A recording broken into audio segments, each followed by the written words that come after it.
Hey, welcome back to Apollo City Comics. I'm Brandon, And I'm Brandon. and today we're kicking off our October comic book reading. Last week we had our Constantine commentary, and now we're diving into some horror books. We're jumping into highly like, gosh, man, everyone's recommended this book. Everyone's like raved about this book before, and I'm so glad I finally got to read it. And you've read it previously, but we are doing the Chilling Adventures of Sabrina, which is there's so much weird history to this book. I'm so excited to like talk about that too. Yeah, and the thing that gets me is like how big it got from the Netflix series Yeah. and like how big it was beforehand. Because I think this is the first, I think this is the second book out of those really like weird Archie series that were kind of scary and a little bit more violent and everything. Yeah, the Archie history is so funny because they've always mixed together characters, and it's kind of Archie's kind of like Scooby Doo. It's like how they meet Kiss, how they're zombies, how all of this. He Um, fought Predator. he fought Predator and Alien and all that too. Yeah, I know. I really got to read more Sharknado. of these. For reals. I don't know. They've done so many of them. I really want to read more of them because after checking this out, it just kind of sparked my interest. I heard Afterlife with Archie is really fun too. Yeah, and I read the Jughead one shot where he's a werewolf or something. Oh my gosh, that's Yeah. awesome. So I read that one a long time ago when it came out. So they are pretty fun. And I like how serious they kind of take themselves, but somehow a little like ridiculous at the same time. Yeah, because it's Archie. You know what Yeah, I mean? Like it's you have to Archie. have that like that 50s like pun type of feel, you know? Yeah. Um and this is straight up a horror book. There's nothing light about it, not a single No, there's barely any jokes. thing. But the writer, he also wrote Afterlife with Archie, didn't he? Yes, and he also wrote the Spider-Man's one shots or tie-ins to Civil War. Really? Yeah, it's really Oh my random. gosh, you're right. And But actually, I owned those for a long time. I actually just got rid of them. that's the only thing I kept from Civil War. Yeah, same here. Yeah, those Spider-Man tie-ins. I'm pretty sure Um, that's him. and gosh, I'm reading some history real fast. So, oh, you know what? Why don't you introduce the creators on this book? Oh, we got story by Roberto Aguirre-Sacasa. I totally butchered that name. It's better than what I would have done. I can't roll my Yeah. R's. And then you have the name I could pronounce right, Robert Hack. um, Both of them are named Robert. yes, Keep that in mind. it's the Mexican version and the Americanized version, like Yeah. side by Is side. is he Mexican? I mean, I assume so. I don't know. I'm Uh, also being I like, should have looked that up. yeah, we should see some history. And the lettering is by Jack Morelli. It's really just these three people on this book because the artist there's some crazy stuff. He was chosen to Hack was chosen to basically like do interiors, even though he had never done interiors in a comic book. Was he Um, only a cover artist? I think he was just a cover artist, yeah. And Oh, sorry. I just oh, realized he's Nicaraguan. oh wow, Yeah, I just looked it up. I was like, oh wow, that's really that's random. And that's he's from super awesome. Washington, D.C. Oh, there you go. Yeah. That's so awesome. That's very nice to know. For anybody out there, I'm half Nicaraguan, so it's always nice to see that. Yeah, the rarity sometimes it just comes. Yeah, Yeah, so he never done in comic book interiors, and finding that out before I started reading the book really shocked me because I thought the pacing was done really well. Um, but also they tried to find a bunch of different colorists, and they weren't satisfied on any of the coloring that they could find for Hack's, pencils and inks. And they basically were just like, "Hey, well, have you ever colored your own work?" And he was like, "Yeah, but only like, small, like single images, nothing this big of a scale." And they took another leap of faith and they had him color the entire book too. So this was I mean, I just think that's remarkable for Robert to like really come out of his shell in this book and hmm not only do this much, comic book interiors and sequential art, but also like diving into coloring his sequential art too. And I guess, it really does work out for a horror book like this because you have that tonality throughout the entire series. You have that color scheme that if you're doing a single image, it would make sense, but kind of keeping that pace, that consistency, um, it definitely makes a difference. And it feels like Halloween the entire time you're reading this because everything has that orange tint to it. Yeah, it's. I guess that would be the way to put it, right? Tint filter? No, not filter. Oh yeah, yeah. I Yeah, guess it's like, I mean, the skies, the ground, like it, it everything's makes you want to very read it in October. Hall. Yeah, Halloween esque. Very orange and brown, yellow, very creepy colors. And it looks like a lot of it was done with, I want to say paints. It's hard to tell sometimes, but I'd believe it if like they if anyone came out and said that's how he did it. I'm looking at like on the very first page, the it's like the second panel, and we see Sabrina's dad like standing in front of the fireplace right there. I'm just kind Hmm. of judging by the strokes that were done on the painting. Well, it's a painting. It's a picture of a painting. So I figure he's trying to go for that painting look. But even like on the portrait to the side, like the way the brush marks just hit, it feels like it looks like crayon, but it's probably like a brush of some sort.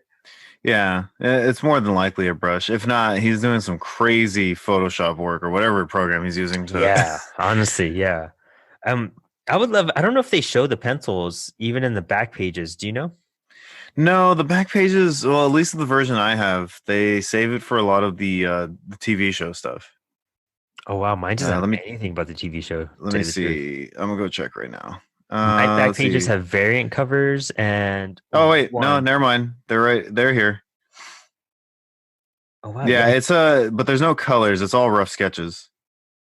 man, he really uses kind of how you angle the pencil to the side and kind of Hmm. get that thicker, you know, thicker line, but it's like a thinner thickness. That's kind of what he does, and I guess that's what adds that whole horror feel to it. It kind of just feels rough, you know. Yeah, you know what it feels like? It feels like the old Universal movie posters, or There you the go. like the famous monsters. Yeah, exactly. I Yeah, could totally see that. Um, which is I have a perfect example, which is the album cover for the Misfits album, Famous Monsters. oh, there you go. Yeah. Coincidentally, and I just want to share this on the air. We just jumped on the podcast right now to record, and we're doing Sabrina. It's our horror month, and both Brandon and I are wearing our Misfits shirts today. I know, right? so, Tis the season. so if you're not wearing your Misfits shirt while you're listening to this episode, go put it on. Yeah, Go support exactly. Join us with the theme. um, I mean, and this did kick off the success for the show too, because I guess Riverdale was going on way before Sabrina, and that was right on Hmm. CW, right? Yeah, it was CW. It came out. I don't remember because I watched it after like season 2 already aired. So I know I saw Sabrina right when it came out on Netflix, but And that was a for Netflix show first, right? Before it went to CW. Did it ever go to CW? I thought no, it did. no, the Riverdale went to Netflix because I guess they got some rights from it, but Sabrina started at CW. Oh, it started at I mean, CW. sorry, Oh, sorry. Netflix. Sabrina started at Netflix. Oh, okay. Riverdale started at CW. Riverdale went to Netflix because they got the rights. Sabrina's always been on Netflix. There we go. Sorry. Oh, nice. I guess that's why I've heard the Sabrina show's great. I've wanted to check it out. Like even before I read the comic, I heard how gory and kind of crazy it was, and that really Hmm. attracted me to it. I really wanted to see it. I never got to it. But you've seen most or all of it? I've seen all of it. I'm caught up. How many seasons are there? There's 3 parts. They call it parts, not seasons, and a Christmas special because you always have to have a Christmas Always special. special. Dude, I'm Yeah. rewatching Doctor Who right now, and I've seen so many Christmas specials over the last Really? season 4 has like 2 Christmas specials for some reason. Because that show never ends. The It's show aired so many Christmases. I know it's so great. Um, is it? So are they like movies or are they like individual episodes? No, they're like 40-minute episodes. Oh, okay, You get cool. like I think like 6 to 8 episodes per part. I'll just say season. Per season. And yeah, they're about 40 minutes each. The Christmas special is about an hour. That's So rad. it's That's a good easy to amount. catch up. Yeah, it's a cool Yeah. thing to binge this month if you guys haven't seen it. Oh yeah, definitely. And it's different from the comic, which we're gonna get into But I wanted to ask that too. Do you yeah, see similarities at all, or is it just drastically different? there's some similarities. Like I said, I'll save that for the end to like go more into it. But like most adaptations, it's not necessarily a faithful one-to-one kind of thing, like Mhm. from page to screen. It's definitely doing different things, and that's why I feel like you can't compare them almost. Oh, okay. Yeah, they're very different stories, I want to say. But If like you I said, enjoyed the comic, would you love the show? Or if you love the show, would you enjoy the comic? I'd say so. They're both Nice. creepy, and they're both, they they both kind of like are almost like a study of certain subjects. I want to say, like I Hmm. said, I'll get into it more. I'll get more into it later, but I feel like the comic is trying to get you into that world, and the show kind of thrives in that world. Oh, okay. That's a good way to put it. All right, I get what you Yeah. mean. I'm excited to check it out. Maybe by the next time we record, I will have seen some of it and I'll comment on that. Yeah, it's but definitely worth watching. And like you don't need to read the comic and vice versa. You don't need to see the show to read the comic, and you don't need to read the comic to see the show. Now, do you need to see the 90s sitcom version to understand the new Oh show? hell yeah. That is definitely necessary. Where you where only because of Salem. Sabrina. Do I used to watch that all the time just because it was Oh, on as a everyone kid? did. Yeah, like Yeah. That show's amazing. I don't care what anyone says. Like and because it kind of matched the original Sabrina, where it was yeah, very campy, and just fun. yeah, exactly. And it was just Yeah. fun at that point. And it's funny thinking of Sabrina, especially growing up with that version, and Yeah, then and then being you come like into this. a horror a horror all, series. all the millennials are like, Sabrina, I love that show. And then they see this and go, oh my God, why is everybody dying? Yeah, exactly. Just seeing the ants in general, just like, man, this isn't Zelda. Like, Yeah. And Hilda, what are you doing? yeah. Well, Yeah. to kickstart the comic has some weird history to it because the release schedule. Um, the writer actually kind of he was so busy. This guy runs like 2 Netflix shows, so it took a while for everything to come out. Yeah. Um, So, sorry, I just have his Netflix. I have his Wikipedia page open, oh, cool. and I'm trying to see some of the stuff he works on. So to give some people, because you're basically saying he works on a lot of the shows, right? Yeah, isn't he doing like 2 Netflix shows right now? To like, that's why Yeah. they never did it. So he, just to go, because I feel like we should talk a little bit about some of the backstory of these people. The writers and all that. He seems to have gone to school for playwriting. Oh, wow.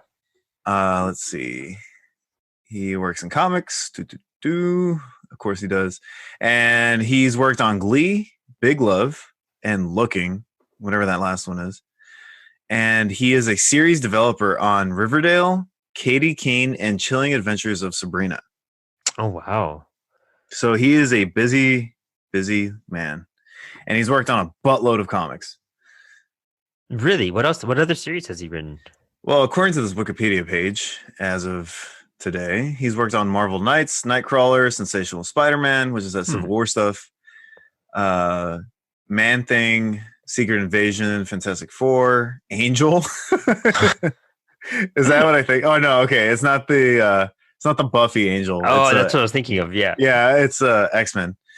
A couple other random stuff, some Loki. Let's see, and then he did Archie Meets Glee, Afterlife with Archie, and Chilling Adventures of Sabrina. And you know what? Robert Hack really only looks like he's done really the Sabrina books, and he did covers for he actually did the Archie versus Predator with Alex DeCampi. And she does a lot Oh of work wow. for heavy metal and whatnot. She's done a lot of stuff. She's really active. I'm trying to see what else he's done. Not too Uh, much, to tell you the truth. no, a lot of Archie. Archie meets Batman. Archie meets Ramones. Archie meets Predator. Archie meets Predator 2. Archie versus Sharknado. I swear, they're just like They're like, screw it. Let's get all these copyrights out there. they're the Scooby Doo of comic books. I swear. Yeah, they really are. He did some Mars Attack stuff. Yeah, he's only done like a lot of Archie stuff, which is fine. I mean, like it's still Yeah. good things. Like I said, it's good to talk about like what these people in the comic industry are kind of like doing, right? And I mean, for him to be doing the pencils, inking, and coloring, like that's That's a respect for lot. that guy. Yeah, it's a Yeah, lot of work. exactly. Most guys like this will just do. I mean, example, Greg Capullo. Greg Capullo is one of the biggest artists out there, and he just does pencils. Yeah, Todd McFarlane doesn't pencil anymore; he just inks. A lot of these guys do one thing, and they yeah. focus on that one craft. No one realizes that not that many artists actually do it. Like Francis Manipool is one of the only other artists I know that does everything Oh yeah, he does. Oh, he's and so good writes. too. Yeah, he does do some writing, huh? Yeah. Yeah. I mean, if you want to really dig deep and include everybody, you could talk about like Bill Watterson, Calvin and Hobbes creator, Yeah. does everything. Like he did the color and inking and lettering and all that. So And there's that's the cool part. Like even I don't know, does Chip Zdarsky have a colorist too? oh man, I've been reading Sex Criminals forever. I don't know if he does. That's ending soon too, as well. One more issue. I want to get big hard sex criminals. That's a great like oversize of that series. Yeah, it's like so many puns they could do with that. If you guys aren't subscribed to Chip Zdarsky's newsletter, do it. Because it is the funniest thing you'll get. Oh, dude, I follow him on everything. Yeah. I follow him on Instagram, Twitter. Chip is like the greatest guy right now. Dude, he liked my post on Instagram, and it was like, oh my god, he noticed me. I got his attention for half a second. Yeah. No, so he did not color Sex Criminals. Okay. Becca Kinsey. I should know who that is. I've been reading it since it started.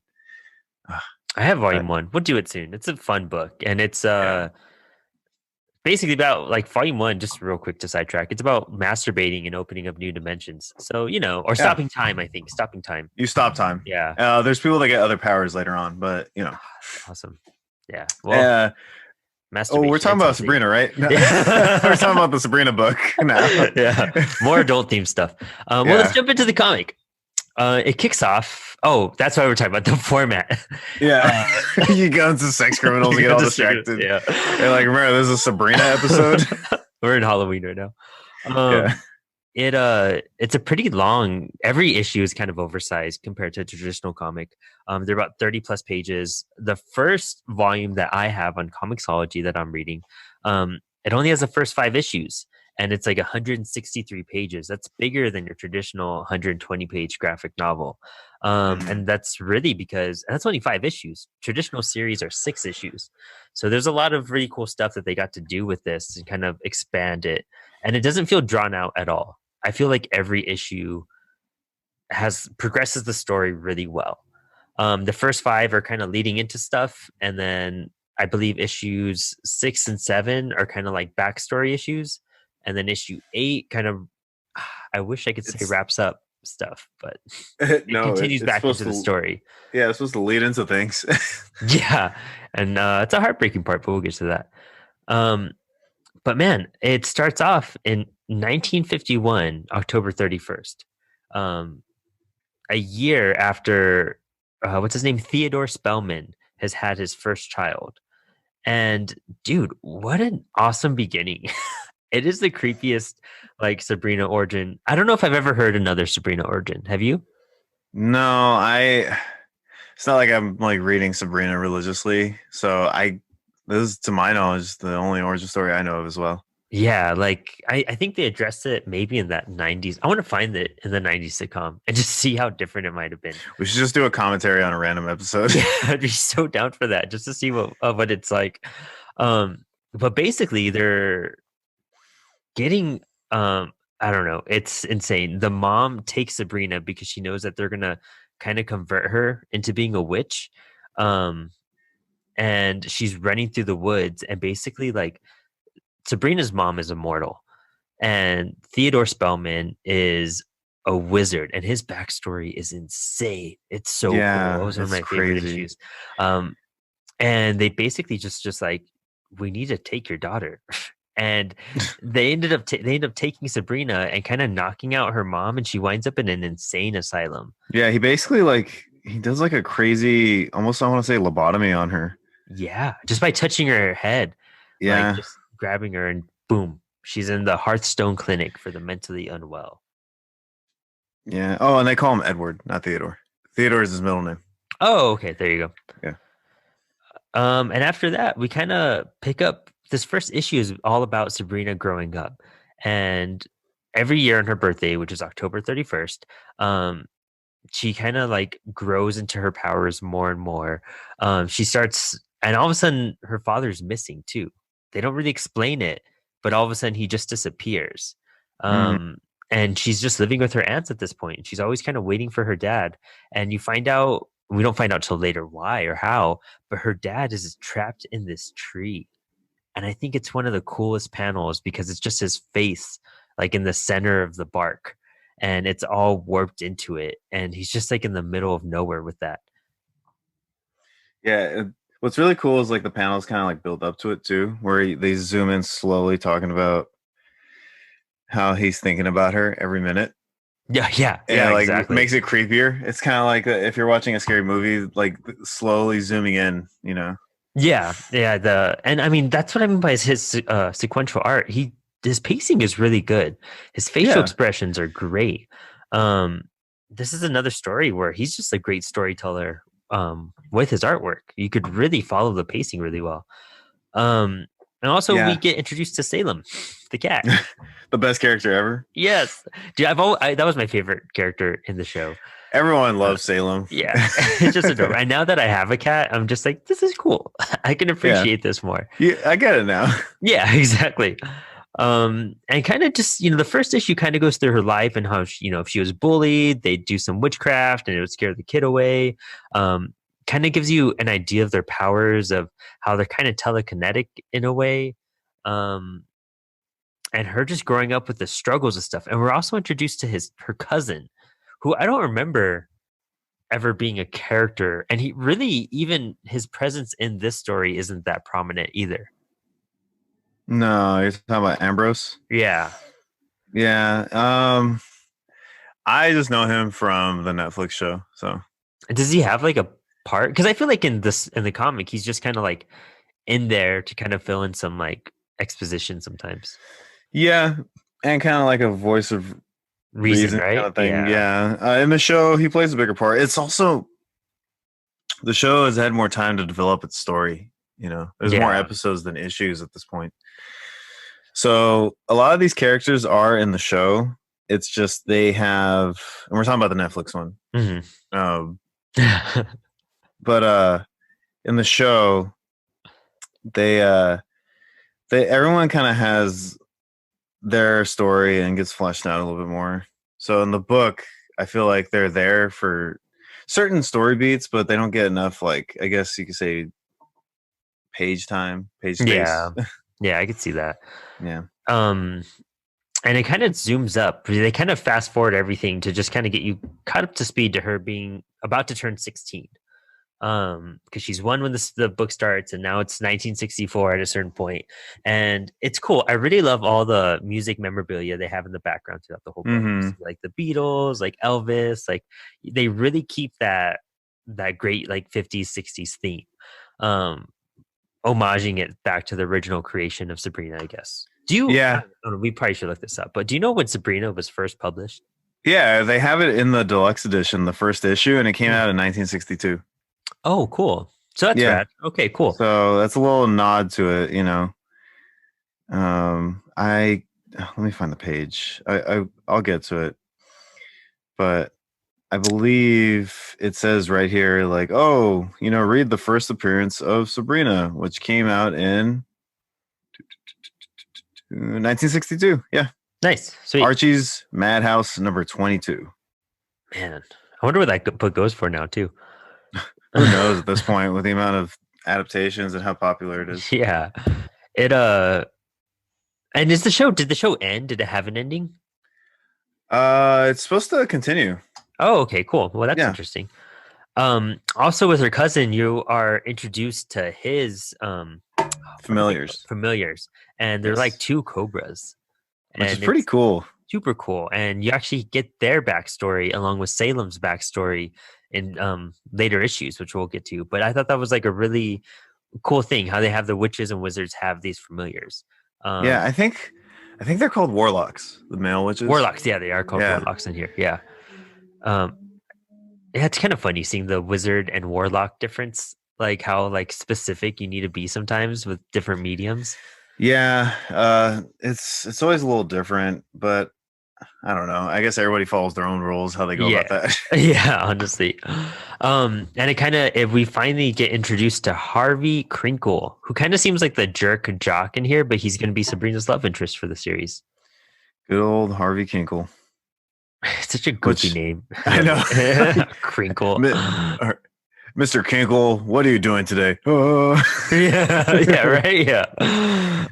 And also I guess I don't know, maybe because this might tie into the other Archie books, but have you read Afterlife with Archie or anything like that? No, I haven't, unfortunately. No? Okay, I'm curious because Yeah, it has like the girls from Archie, and apparently Betty they're and super Veronica. into like yeah, Betty and Veronica. They're super into witchcraft, like on their own Yeah, terms. apparently they're witches as well, and they summon a. Do what they say? Yeah, they summon a succubus. Yeah, who turns out to be Madame Satan, Yeah. a real character in the comics. And this copy I have actually shows her one of her first appearances and how she works. So completely pulling from the source points. And dude, I think one of my favorite stuff, and maybe it's because it's like real kind of like that horror punk rock look, but the final page of this issue where it Oh, with the has face. yeah, and the like faces in her eyeballs and everything, like with the lipstick still on. Dude, Yeah, it's so cool. it's crazy because it's like she has skin still, but then she has no nose, and then there's lipstick on her teeth for some reason that have like perky lips, Yeah. and like the weird alien shaped skulls in the eyeballs. Yeah. This is really Like it's creepy. so bizarre. It's so creepy. Um, and you know, she's Betty and Veronica have summoned her somehow, and they kind of run away after that because they just trip out after seeing that come out of nowhere. And she like goes underwater, and she it says she stays there for a year, maybe more, and because she was just feeding off of stuff. Yeah, on the Um, bottom. mhm. And she kind of just starts taking over people and exploring, and she makes Yeah. her way to the Well, city. that's what's kind of cool. I was gonna point out actually. Sorry. Oh, go for it. Uh, but what I've noticed about this book is that it's like it's telling a story while also each issue is dedicated to like backstory and exposition, which I Yeah. thought was interesting. Mhm. You know, like because it does this thing where it's like, okay, we've introduced the character and we're gonna kind of just go through like their first person perspective. So you get different perspectives each issue, kind of. Mhm. Yeah. And like the second issue, we get her backstory and we get like what she's doing and all that. And we learn about her as the story is progressing, which I thought was pretty good. And like it's kind of like a testament to his writing and how good he is. Yeah, storytelling wise, I think that's what makes this book so fluid is that you're never lost. There's not a single beat that you're just like everything you know, you have questions that want to get answered, but they all definitely get answered and paid off really well.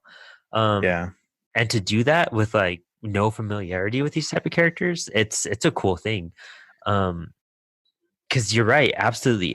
Introducing her and the way you're just like, well, who is she? What's her importance? It just seems like a horror figure, a succubus coming out of nowhere, and her first, you know, appearance Hmm. is kind of weird.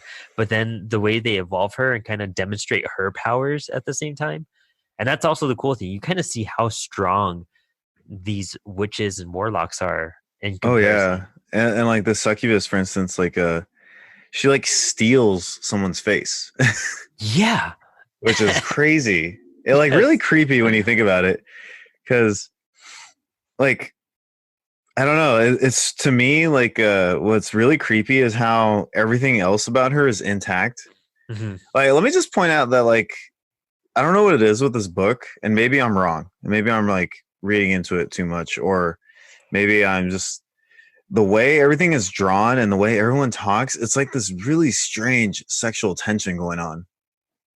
Oh, I could see that for sure. And Yeah, especially with like this character, because that's like her whole thing. And it's kind of like that teenage vibe, you know what I mean? They're all 15, 16-year olds. So they're just all like hormonal and hormone. going and Yeah. going crazy. Yeah, exactly. Yeah, and like when she meets the trucker, like I this is not a book Yeah. for kids. No, no. This is not Archie for kids, like 100%. Like The when trucker she scene was meets, cool. One of my uh, favorites. dude, the trucker is like a horrible, disgusting human being. Yeah. and she knows that. Yeah. And And like, showing her psychic abilities at this point, I thought that was super cool. yeah, to show how Like, powerful she is, and like how she can kind of like communicate telepathically with the dead, kind of thing. yeah, and she brings all these people to hunt him that he's 47 women in the last 3 years. Oh my gosh, that's so creepy Yeah, just in general. it's just like it's yeah, like I say, he's a horrible, disgusting person, and like And then it's you see him really get creepy. tortured And as then she yeah, drives. she like eats him or something. I can't tell still, but if you look at that panel, It's there's like interesting because it's like there's blood on there. I feel like he's getting attacked by those ghosts, and she just swaps seats with him. She's like, "Scoot over," like, yeah, and then and then she just knows how to drive a semi truck. yeah, exactly. Yeah, Yeah. But she goes to Sabrina's dad, yeah, which I thought, it's just like, okay, there's connections here. And she knows that a powerful spell is like trapped him there, and she burns the tree down. Or does she like? No, yeah, she does burn the tree down. yeah. She does burn the tree down. She hugs it, and then she literally hugs the tree, And then she and takes off to then the psych ward yeah, where she burns goes. it and takes off to the psych ward, and then does that creepy face again. I know, right? I love how they keep that with her and how they like change it depending who's looking at her. And there's even panels where you could see how her face is like half of like mutated and like half just normal. And I think that's just Yeah, it, and the it lady reminds you of listens. that was it Die Die Die My Darling like picture where it has like her face half skeleton. It's an Oh yeah, homage and to a that pulp comic. Yeah. yeah, to like it's almost like that Marilyn Monroe esque Hmm. kind of face, like Yeah. 50s star. I was gonna say Marilyn Manson, but I get what you're and, talking about. and the cool thing, yeah, just to sidetrack for a second, the cool thing about the Misfits is that it got me to like look into EC comics and all these old horror comics. Oh, dude, yeah, like just I mean, it's basically Halloween. Where everything's the creepy, spooky theme, and no better band to listen to than Misfits. Yeah. I mean, Oh, I don't know if a lot of people know, but Danzig got his symbol from the cover of of a I think movie. Oh it's no, no, a comic, no, no, Christ Star, I think number 8. no, no, no. Are you talking about the Crimson Skull? Oh, Is not the I Crimson Skull. I'm talking about like the Danzig, like the solo, like Danzig stuff. Oh, that one. That Okay, little yeah, like sorry. horns thing. That's from a Marvel comic. It's called Christ Star, the Crystal Warrior. Oh, I did not know that. That's pretty Yeah, awesome. I have it. I'll send a picture. I'll post it up on the Instagram soon. Oh But yeah, yeah, I definitely. did that. But yeah, was it the Crimson Ghoul? Yeah, that's from like an old 30s or 40s movie, isn't it? Yeah, it's a Crimson Ghost. There's a song they made called the Crimson Ghost. Yeah, Real quick, do you like Michael Graves' Misfits? I do. I You do. do? Yeah, Okay. I do. I always tell I love Danzig. I saw them live and everything, and I love those albums. That's Uh, cool. I have to say, Famous Monsters is my favorite Misfits album, though. I know. Well, because he could sing. Yeah. Dancing, dancing can't exactly sing. I love dancing. I won't. I think I've liked dancing more as I've gotten older. But like as a kid, I was just like, "What is this compared to this guy who could actually like have vocal talent?" You know what I Oh, mean? yeah, exactly. As we either gain or lose a lot of fans right now. I don't care. I know, I right? love like Misfits in all incarnations. But I mean, if I had to choose, Michael Graves just had that '50s kind of voice that worked out so well. But Yeah, Danzig, he sounded like Elvis mixed with what's his name from The Doors? oh yeah. Um, why I can't remember his name. um Jim Morrison? No. Yeah, Jim Morrison. Isn't Jim Yeah. Morrison? Yeah. God, I should know these things. Whatever. Anyways, early. he sounded like Elvis and the lead singer to The Doors combined, and that's what made him unique. But Have you heard Danzig's Elvis album? no, I should though. Yeah, yeah, go check it out. It's pretty cool, honestly. It's a whole album of Elvis songs sung by Danzig. Have you listened to the Misfits 1950s cover album Yes. where Jerry Yeah, only Jerry singing? what Great Balls of Fire and all that? Yeah, Yeah. yeah. You know what, Project- everybody go listen to that while you read Sabrina. That is Yeah, like yeah. the perfect thing. That is the best soundtrack for this because Jerry only has a cool voice for that too as well. But His Project voice only 19 works for that. Yeah, honestly, only that too. And I mean, as we go on our Misfits rant, I really like Danzig's Earth stuff because it kind of had that pulp B-list movie kind of theme to it. Also, yeah, and like the production value to it just matches it. Yeah, And like exactly. the lyrics, and it's Astro Zombies is like one of the coolest like tracks ever. You know what I mean? Like Oh there's so yeah, many and cool like things. Hybrid Moments is probably one of the most iconic like punk choruses or intros ever. Yeah, You and know? it's just it's cool how it's evolved, but sad that after Michael Graves, it just kind of died, and now they Yeah. kind of do big shows for money. Yeah, I mean, I went to that show. Yeah. I flew to LA for one day. I was like, I'm seeing Misfits live, or it, Yes, that's totally worth it. Hell yeah. Like, because it's a dude, it really was. cool guys. You got to, you know? But Oh, dude, I saw Doyle and I saw Jerry Only and Danzig all in one stage, and they had the drummer from Slayer touring with them. nice. Hell yeah. Yeah, so dude, I'm not a big Slayer fan, but I will say him playing punk is crazy with that drum kit. Oh, I bet, dude. Yeah. The Misfits were supposed to come here, not for like the original, but it was with Jerry Only singing. But like the day before they were coming to El Paso, they just canceled. That's whack. Yeah, and then they rescheduled and they canceled that one. Oh god, They just like, extra avoided whack. us. Yeah. Well, besides all its basically what we're trying to say, people, is listen to Misfits in general, but also Yeah. listen to Misfits while you read Sabrina, Yes. because they are inspired by 1950s I guess you could say pop culture, in the sense of like the pulp magazine Mhm. slash scary monster B movie kind of movies. Literally, honestly, the Misfits have ripped off so many comics and movies. Like so Yeah. many. Like almost all the artwork that they're super known for came from like AC comic books. Mm. Um, everything. If you look at some of those old, especially those band covers at one point, those were all Misfit covers later on. And it's cool. I mean, that guy probably had a killer comic book collection. I won't lie. Oh yeah, no doubt. But yeah, listen, what were we talking about? Oh yes, we talked about sex criminals, and then we talked about Misfits, and now we're back to Sabrina. back to Sabrina. Yeah. Well, I love this part in the insane asylum because she visits her mom, and her Sabrina's mom looks all like Frankensteined out. It looks like they've Oh dude, it's so done major sad. surgery to her. Yeah, like it's insane.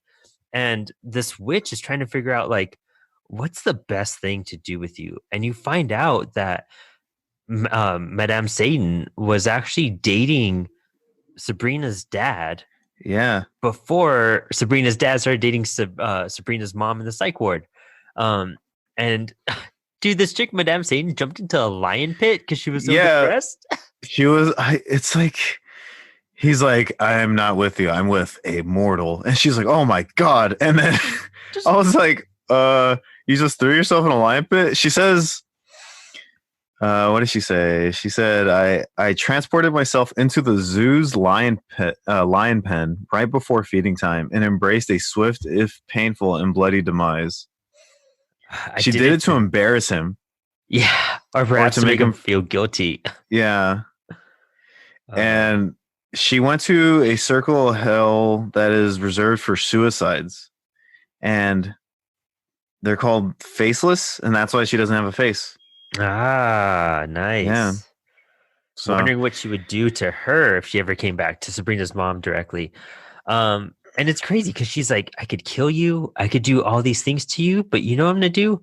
I'm gonna make you remember everything. I'm gonna let you know what happened and give you clarity, because you know what? No one's gonna believe you. No one's gonna like let you out of here.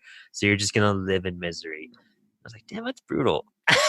Like that is just, yeah, and just like make her just come off crazy to everybody. Yeah, like I love how these receptionists are just like, oh, leaving so soon. But of course, she like she messed with her mind and hypnotized. Yeah, her. But it's funny. And then she's like, she just dips. She's like, I'm out. Yeah, she goes to the insane asylum, tortures this girl, and just takes off. Yeah, poor Sabrina's mom, dude. Like, she literally just. Yeah, because she just wanted to save her daughter in the beginning. She's just trying to be a mother, and she's just trying to like care for her child, and she doesn't want her child to turn into a monster. Which, oh man, does she ever?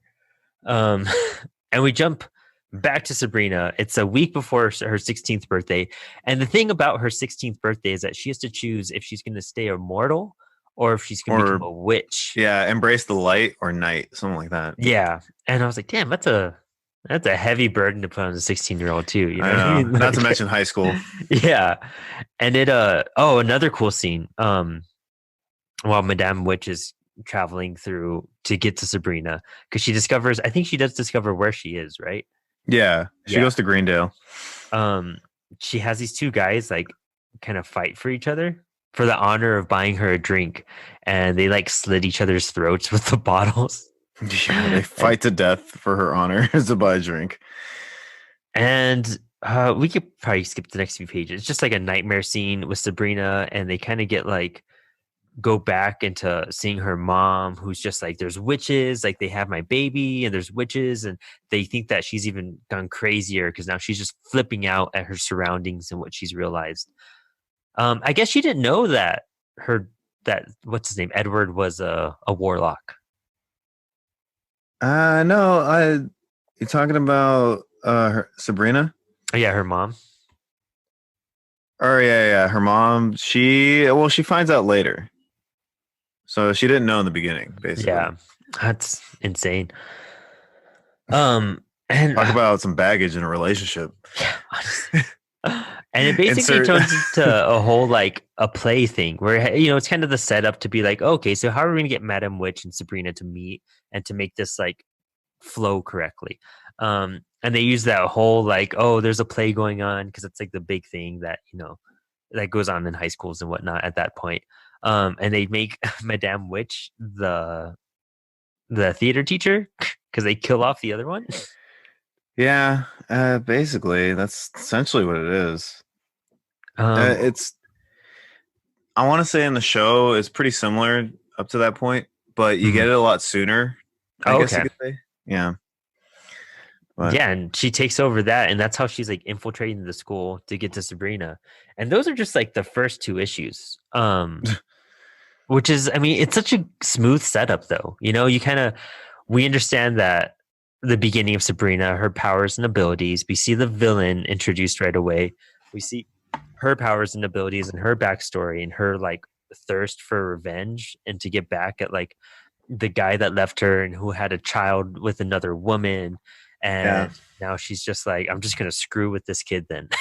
yeah, Like, and like just poor Sabrina's mom. That's all I'm thinking. Like, I just felt bad for her in yeah, just two issues. she's the real one that like she's the real victim in all of this. Yeah, like, can you imagine what that's like? Just like you're dating someone, and then after having a child with them, it's like, oh, by the way, I have magical powers. Yeah, for reals. It it's funny. And issue 3 really is kind of like the filler issue, I feel. Yeah, well, they gotta explain some more backstory, kind of thing. It kind of brings back that sexual tension you were talking about. It kind of revs that up by they try to make Madame Satan like this babe of a teacher, which I don't know how she could have gotten away with wearing that in the 50s as like a high school teacher, Well, the reason why I bring it up is because like there's like his art. He draws everybody in like very explicit almost. Like this teacher has some major cleavage going on. Mm-hmm. And then like the story kind of like in the is it this issue? Like she almost looks like she's trying to come on to Harvey, yeah, to Harvey, and like I don't know if this was done intentionally, but it kind of makes you feel uncomfortable. Yeah, exactly. Because I think it like, totally was because I got okay, yeah. vibe, So yeah, when I was reading it, and I went through it, like I went through this series twice, and like reading it makes you feel uncomfortable because these are like young students. Yeah, and she's like getting involved with like, oh, I heard this rumor, and she's kind of getting like really close to Harvey during these scenes. Yeah, and she's kind of just edging him onto stuff. And then like Harvey's trying to like basically in this issue, he's like, "Come on, you're turning 16. You know what that means?" Yeah, and like he's just trying to bone Sabrina. Yeah, I'm like, oh my god, are they? They're like, talking about consent. Like, yeah, I was like, oh man, like they're really going there, and like it's like they're like high school kids. Yeah, it's totally like this is very uncomfortable to like to read as like to read, like yeah, almost a 30-year-old, and you're just like reading about high school sex. Yeah, you're like, oh god, this is Archie. Yeah, right. Yeah, I guess that's what Archie was all about, right? Like teen angst. Yeah, like I gotta read some like classic Archie to really see like that Three's Company vibe that they had going on. Three's Company vibe. Come on, knock on my door. But yeah, and it's just like it's like, oh, I guess you can see how this mixed up with sex criminals. Yeah, exactly. There's reasons why these conversations come up, um, these references. Um, It's like, oh dude, god. that's the first half of this issue. It's crazy because this first half of issue 3 is super sexual, like in every way, between like kind of between Harvey and all these women around Yeah, him. well, in the beginning of the issue, it talks about like the whole backstory to Church and Night and how she has to confirm like at Mhm. 16, and then yeah, it goes into like Harvey's relationship with Sabrina and kind of like how the succubus is trying to like almost like iron Harvey in a way. Yeah. Uh-huh. Um, And it and goes into then Sabrina's the lead up to that night of her yeah, 16th birthday. Oh yeah, because Harvey wants to have make plans with her. And she's like, yeah, no, I have a family thing. And he's like, and I'm not invited, huh? And she's like, no. yeah, Not to and this event. this is where the conflict comes in, Mhm. and you know, this is where she has to choose her witch life or human life kind of thing. Yeah. And you see how it affects her relationship. I guess the way you see how it affects her relationship is that weird sexual tension they're trying to put there. Yeah, Yeah. exactly. And it kind of gives him that motivation of just like, well, I thought we cared about each other. Why can't I go meet your family? You know, why Yeah. why can't I go to these fest? And honestly, like growing up with like a Mexican family and everything, like when a girl like brings you to her family, that like means a lot. It's like, okay, you're here. You know what I mean? Like if she Oh doesn't want to yeah. introduce you to the family, it's like, yeah. Very, very old school parents Hmm. are, you know, as someone who's grown up in a Latin household as well, you know, there's nothing if a girl is bringing you to meet her parents or vice versa, even if a guy is bringing someone to meet Hmm. his parents, it's a very like scary intense moment. Yeah, it's like, oh, this is blah blah blah, and this is reasoning. There's gonna be judgments. There's gonna be Yeah, there's a conversations, lot and of hopefully it staring, a works. lot of Yeah. awkward silence. So So in that old school traditional fashion, you know, it's one of those, and especially being in the early '60s in the setting, it's even more yeah, which prominent. is something I didn't realize because the show takes place in modern day. Oh, okay, cool. Not Yeah, in I such a will. like a conservative time as this one was. Yeah, and I will say I committed the comic book sin of watching the show before reading the comic, Nice. but it's fine either way. But yeah, so there was a lot of comparisons while reading this, obviously. I can't wait to check it out. It's gonna be fun. One of the coolest, I mean, the coolest part of this whole thing is that we start to see the witch rule, witch ritual. Yeah. um, Witch ritual. There you go. The yeah, W and the R. you gotta switch gears on The that. witch ritual. Okay, you gotta be able to say that fast. Witch ritual, witch ritual, witch ritual. Yep, yeah, it does. Yeah. But what's cool about this issue though is you get more of let's see, you find out, well, first of all, you find out the ravens you've been seeing or you begin to see are actually spying on Sabrina. Oh yeah, that's right too. Yeah. That's right. I totally forgot about that. And And they play a prominent role and stuff too. They're kind of like the eyes and ears of Madame Satan. yeah, and the thing that gets me is this like a known thing with like crows and ravens? Because there's like the Eye of Odin as well. And this is completely off topic, but in Norse mythology, they're like Odin's eyes. Yeah, exactly. So is there some theme about crows and ravens I'm missing here? Or Well, dude, in Sandman, the Raven is actually what's that guy in Swamp Thing? Matt Cable. Once he's passed away, and he actually serves he serves Dream, and he kind of is kind of the eyes and ears of stuff as well.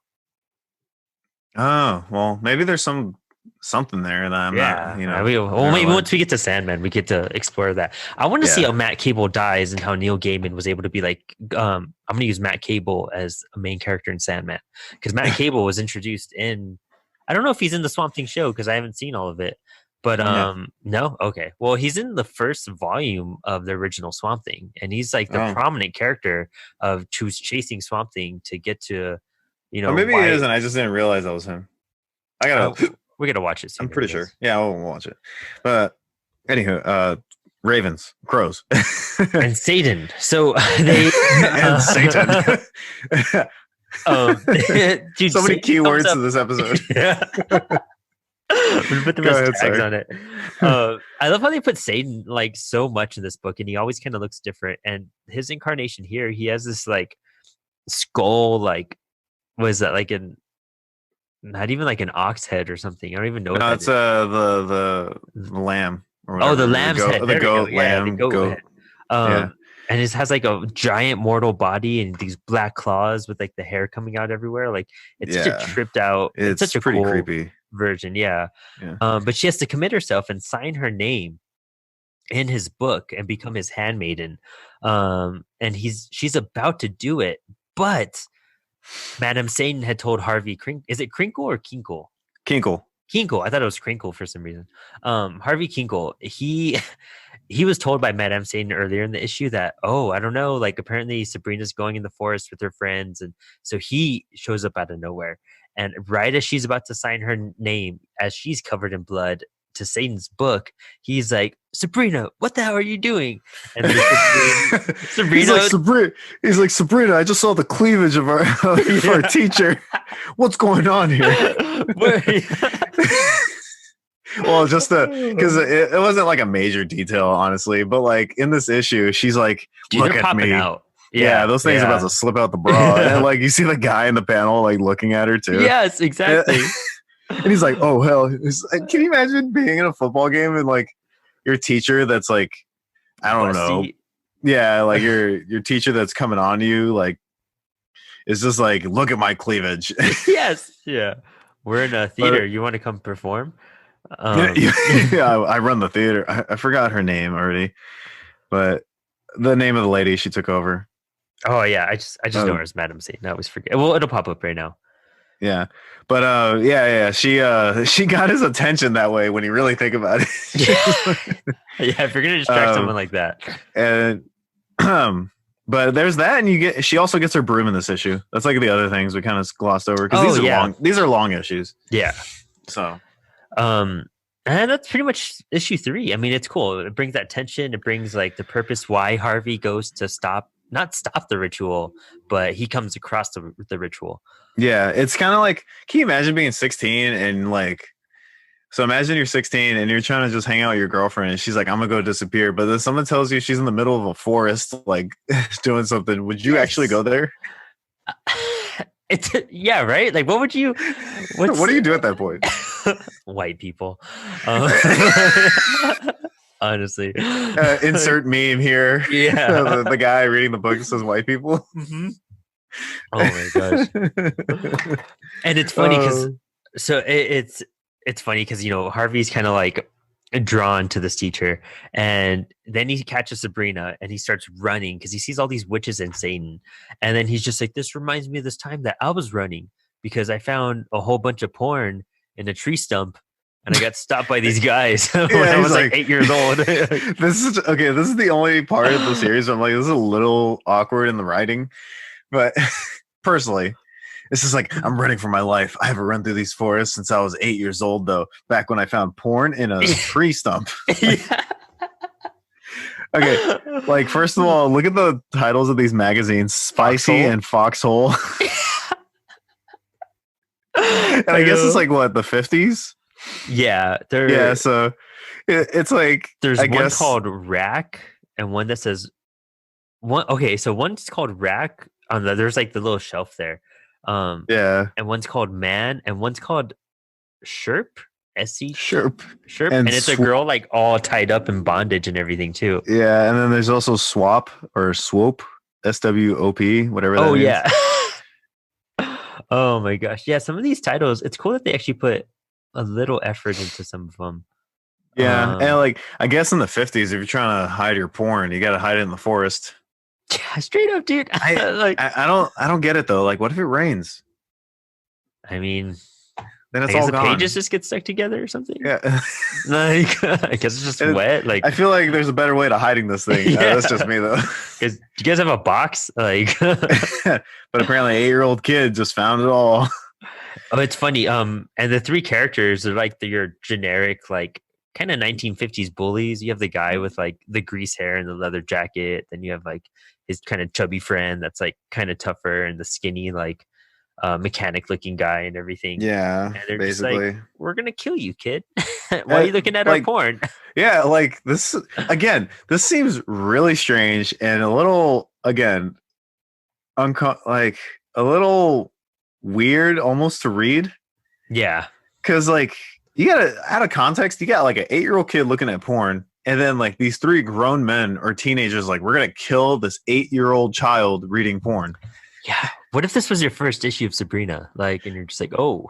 Imagine this is your first comic book you ever read. Like, you're like, oh my god.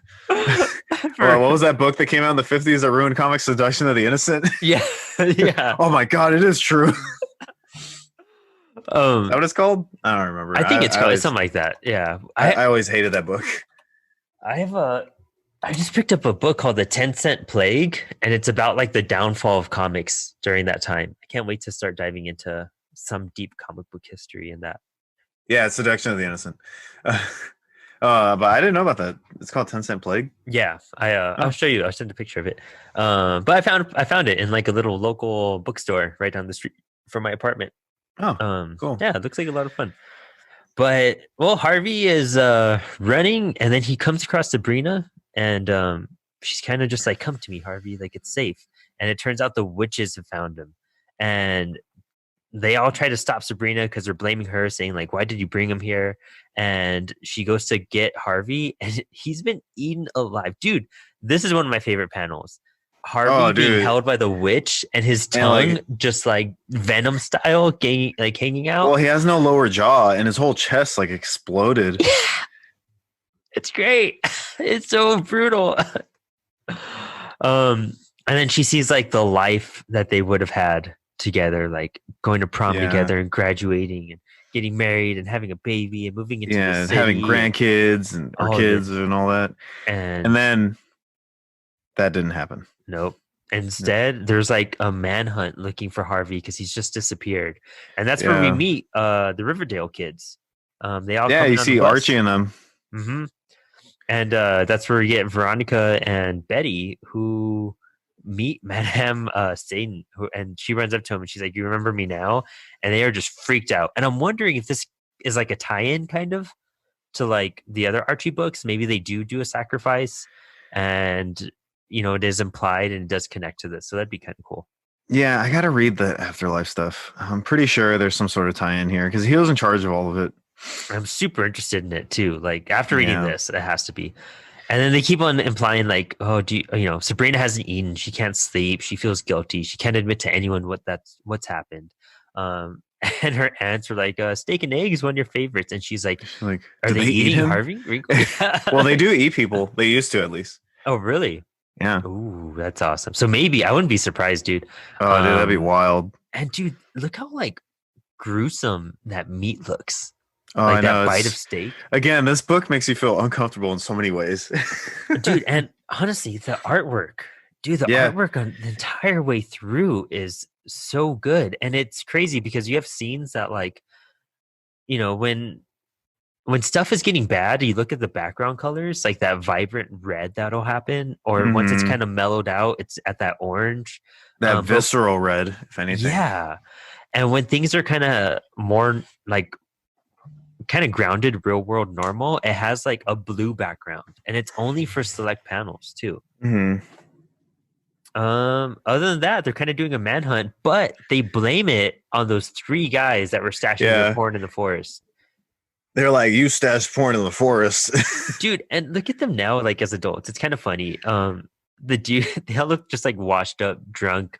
Like dude, they all look like stereotypical, like criminals from like, not stereotypical criminals. I shouldn't say that, but like they look like if you're looking at a 1950s show or movie, and there's like these criminals like up on trial. Yeah. That's what they would look like. Yeah, exactly. I guess like a. What's the word I'm looking for to like basically sum it all up? I just feel like they look washed up. Like they didn't succeed in life. They all have like crappy jobs. They probably don't even have a high school education. Like they're all just like they're just like again, they're just like your typical looking thugs, kind of, you know, or bullies, whatever you want to label it as. I don't know. They just look, they look washed up. It's funny because they start beating the crap out of these guys for a confession too, and it shows the guy. Did you kill Harvey? And it's like they're using bats, or like no, they're using batons. Not bat. Wait, it looks like a bat. Yeah, it looks like bats. Oh, one of them looks like a baton because the way it's laced on his hand. Well, actually, they might be huge. They're huge though. Jesus Christ! Dude, all these cops have blood on their hands. Yeah, they just And beating these men. I guess times haven't changed. Looks like it. Um, I feel like they could have just asked them. yeah, right. Just interrogate them. But cops. Um, oh, and the issue wraps up with Miss Miss Porter, that's her name. Porter. There you go, dude. Yeah, Even in with a sweater, the like cleavage. cleavage is just busting out. Like it doesn't even close. It's like buttoned up. It looks like a cholo, like button up shirt where they button it up top Oh and have yeah, it open. But she's like, I could bring back Harvey for you. Um, and I guess she contacts Betty and Veronica somehow, and they end up doing yeah. like another little ritual. And dude, it's cool Basically, because they have what's his name, Crowley in here too on the Witches Council. yeah. Oh, I was gonna say before we Yesterday. move on, there's something I was gonna point out in this last issue we just wrapped up. Hmm. If you go to that page where Harvey's talking to Sabrina, the 9-panel grid, when she's like, "We could kiss," the grown-up kiss, it flashbacks to a porn magazine in one panel, What? Oh, let me see. Let me find this page and real then fast. he's like, "Yes, God, yes." Um. Oh my God, you're right. Yeah, it goes to the foxhole thing. Yeah. Yeah, dude. And so basically he like died because he was just like, I have to now. Yeah, I'm going to get laid in this forest. Dude, you're totally right. I totally forgot about that because I noticed it when I read it too. I was like, really? Like you're ready for your life and you're just gonna stop everything? I mean, when you're in this, I guess when you really can't help it anymore, I don't know. In the moment, in the heat, you just can't stop. You Like can't stop even if you're about to get eaten. But I plus, just thought that was kind of plus this funny. guy has Like, been trying to get laid for months now, dating Sabrina. yeah, and then he died thinking he was gonna get laid. How brutal is that? Man, he was like what, 16? Yeah, about to lose it. Never happened. Didn't happen.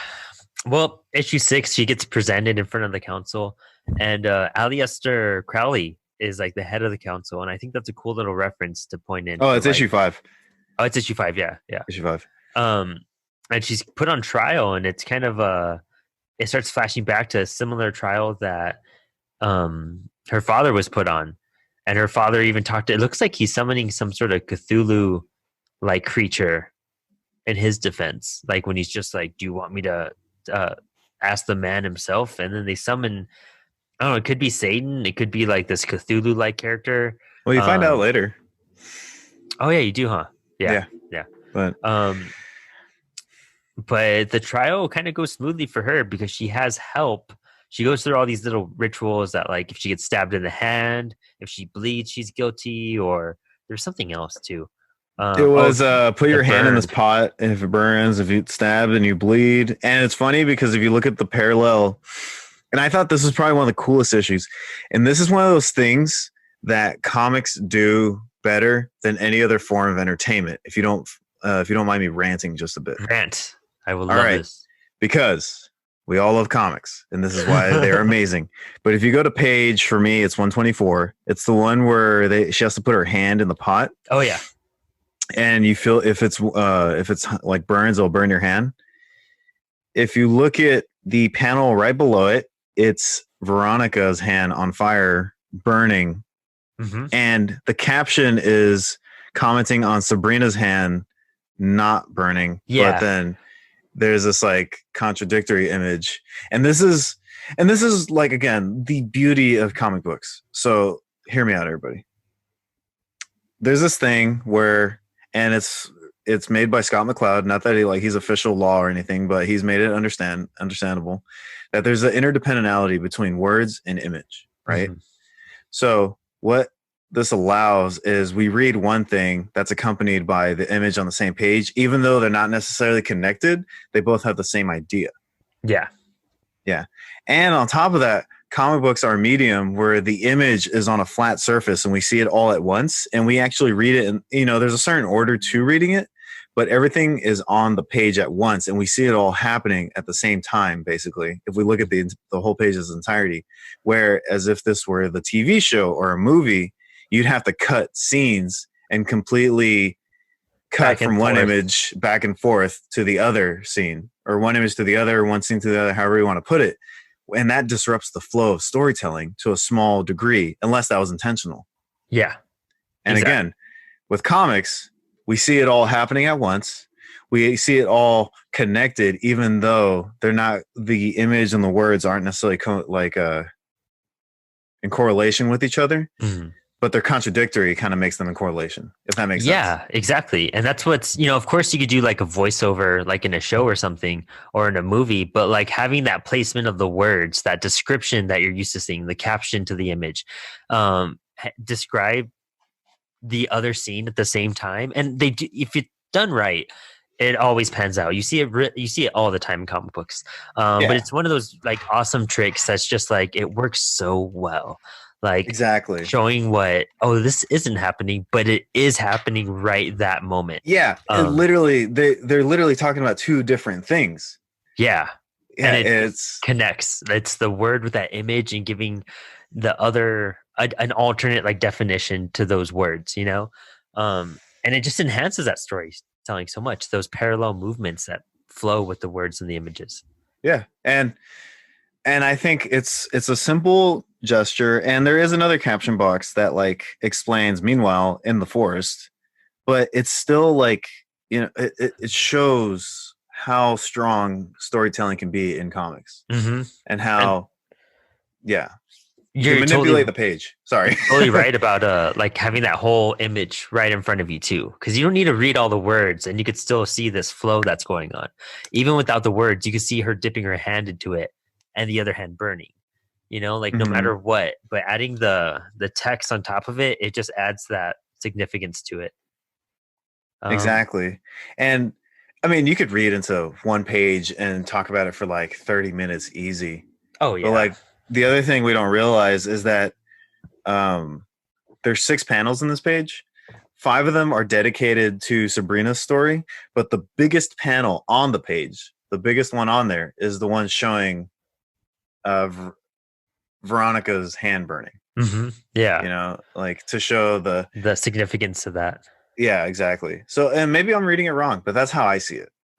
Well, also it's what like your eyes are trying, when you start the page, your eyes are trying to like get to that. You want to see why that's happening. You want to understand, like your eyes are immediately drawn to the bottom part. Like the top is, if you look at the layout, the characters, nothing is popping out. The thing that's popping out the most is the uniqueness and the pinks that her hand is dipping into, and the hand burning itself, because it's the largest panel. But all the other ones, look how mellow everyone's expressions are, and how mellow, even like the warm color schemes. The bottom panel probably has the most whites in it, so it gives you that break to make it even more significant. It's almost like a abrupt color change. Yeah, exactly. And there's so many pages that show this, but I thought this is the easiest one to like point out and explain how, you know what I mean? Yeah, totally.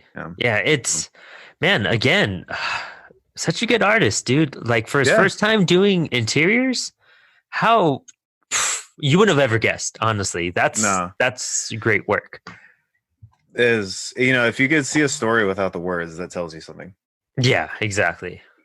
Well, I mean, she gets past the trial, and the trial basically, like, she even has her fingers crossed when she first takes like the oath. So everything she's saying is like a lie. And then she even asks directly Crowley, which is cool that they did put Crowley in the book. She asks, isn't there a rule that says once a witch is pardoned for a crime, he or she may never be tried for that same crime? And he's like, yeah, I guess. Like, so what? What are you trying to say? And she's like, no, that's it. Just, can I go? And she's like, I'm out. Cameras off. Yeah. Just kind of skips away there. And she reunites with Madame Satan, and she meets up with Betty and Veronica. Yeah. Again, with the way she's drawn, Miss Porter, like the way she's drawn coming into the window is just like still like her leg position. Like, it's not even like the top part now; it's like the lower half and everything. Yeah, it's like, oh my god, like, are they drawing her to like seduce everyone? Yeah, it's one of those things, and I think that's so cool about her. She's just like the sex figure in this book, Yeah, the uncomfortable interaction between all, it just coming on to everyone, it almost seems like. Yeah, seriously. Well, they get the Riverdale girls and they kind of do another seance to bring back Harvey, and they leave his clothes there. They Which do, he wears tidy whities. yeah. It's hilarious. I didn't catch that until now. Me either. Yeah, for real. Oh my god. And this is I why you guess, read comics multiple times, people, by the way. yeah, that's a cool thing. You catch stuff every time. Yeah. But so I don't even know if they had anything else in the 50s or 60s at that point. That might have been just like when were boxers created? I don't know. That's a good thing to find out. Dude, I Can you love hear their my typing? little yeah. Just a research real fast. 1925 boxer shorts. Oh, Boxers boxer underwear. briefs, yes. Boxer briefs. This is very important stuff we gotta find out. We're determining what kind of guy Harvey Kinkle is. was he actually an athlete? Yeah. So boxers were created in 1925, apparently, like the actual underwear or shorts. I don't know. 1925 by boxers, but boxer briefs were created somewhere between 1990 to 1995. Oh wow, I did not realize they were that recent. Yeah, apparently. Well, I mean, tidy whities have been around forever, so. So we had options. Yeah. I don't think I was wearing tidy whities in high school. No. Dude, back then, I don't know how it is now, but if you're changing for gym class and you got caught wearing those, you got clowned hard. Yeah, exactly. Everyone knew. Yeah, everyone clowned on you. Dude, it's also that one student. The dance scene right here. Their little ritual dance poses, like, I mean, it's good art, like it's good stuff, but it's just like it shows how goofy it was. You know what I mean? Yeah. And it's white people dancing. You can't do anything. Back to the meme. Yeah. And they do the seance, and they're just kind of going through their stuff after that. And Sabrina's just like going through every day. She's not as depressed. And even Salem's like, dude, you're not sad. What's up? Like, oh, let me point out, Salem does not talk in the show. And the new one? Nope, does not talk. Really? It works. I'm fine. It's like a cute little cat that meows, but he doesn't talk. Oh wow, that kind of throws me off. Yeah, different backstory too, but I'll get back to it later. Yeah. But then Harvey comes back to life, dude, and again, we have Harvey. We have Miss Crinkle in the bathtub. Dude, oh my god, the way she's. I think he tried doing a contrast because she has that scary succubus face, but then she's like in a bathtub, legs like spread open with the bubbles covering everything. Yeah, and then even that close up, that was it the fourth panel. Yeah, that in between shot. And dude, I think it's so cool. You know, you kind of see the zombie hand approaching the parents' door and everything, and they come running at it. And the mom, you could even tell she's out of her mind because she kills the dad. Yeah, because he's like, "Get over it, he's dead," and she's like, "No, he's not. Leave me alone," and just smashes his head. Fun little little thing to point out. If you notice, almost every page has 6 panels. Oh wow. Yeah, they kind of have that little same layout format. I think they're also going for that 666 vibe. Ooh, I think you just cracked the code there. I'm not gonna lie. That would totally make sense. That 100% makes sense. Most of them have 6 panels. I noticed that by issue 2, and I was like, well, let me see if it keeps going on. 1, 2, 3, 4, 5, 6. 1, 2, 3, 4, 5, 6. Yeah, a lot of them. I think that was intended. Yeah, that has to be. That's a cool thing. I mean, it's a discussion for another time, but like paneling is one of the most interesting. Oh, dude, we should totally do an episode on paneling. Yeah, like I could talk 2 hours about paneling. Oh, easily. Layouts. How there's like 30,000 variations of the 9-panel grid alone you could do, or some crazy number like that. Yes, I saw a picture explaining that, and you're just like, oh, the ideas. Wow, but why does Tom King keep using the same layout? Because for anybody out there who made the 9-panel grid popular, was not Tom King. It was actually Steve Ditko. It was Ditko? Yep, he made it popular, but Tom King respected that, and he made that very well known that he is fond of the 9-panel grid, not obviously through his artwork or through his work, but he respects Steve Ditko and he thanks him for making it popular. Oh, I didn't know that. I thought He said it one time. Yeah. fake fan here, I guess, but I always Comics thought it was degree like flex. yeah, right. I thought Alan Moore was the one that really made it popular through the Watchmen. Oh, he made it popular in the 80s, but I'm pretty sure Steve Ditko was the one that was like, hey, you could do something with this. I'm curious about that because I need to read. I want to do an episode on Mr. A soon, so that'd be interesting to see how that carved out. Yeah. Wait, which one you said? Mr. A. Mr. A, what's that? It's the guy that the question was kind of based off of. Oh, yeah, okay. Yeah, that whole Ayn Rand kind of you're good or you're bad, there's no in between type of thinking. Mm-hmm. Okay. Well, he said it's got some interesting stories to it, or yeah, and it's I don't know if you've finished reading the recent question series, but it does blend into that a little bit. Oh, so it's based off Mr. A. Yeah. I did not know that. Yeah. Huh. Oh, I guess there goes. I got flexed on. Yeah, there goes your comic degree. there goes my comic. Oh God. Let's see. So as far as I know, I was looking into something, so I kind of like. Yeah, you're digging 9-panel grid stuff. So Gibbons was the one that came up with the 9-panel idea for Watchmen, and Alan Moore went with it. Oh, it says. Dude, that is badass of Dave Gibbons to be like, as an artist, I'm gonna do 9-panel grids because no artist wants to do 9-panel grids. Yeah. Basically, it was Gibbons himself who came up with the grid format for Watchmen, and Moore who decided to go pedal to the metal with his 10-pound scripts. Tire tread on burst stomach, indeed. That's quoting this article from comicsbeat.com. Have you read the script, the first script to Watchmen? Yeah, you mean that essay, that master thesis? Yeah, honestly, on one page. One page takes up like 3 pages of just single space text. Yeah, exactly. But it's a nightmare to read. I've seen it plenty of times and I've looked it up and I'm like, Jesus Christ, poor Dave Gibbons had to highlight keywords to be like, I'm going to ignore everything, but this is important. Yeah, exactly.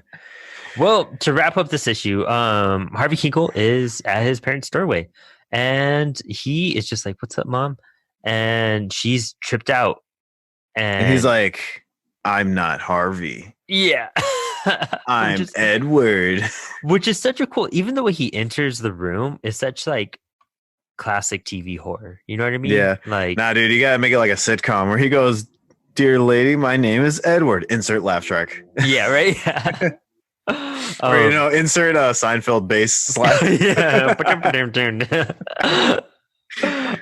And then he calls up Sabrina late at night.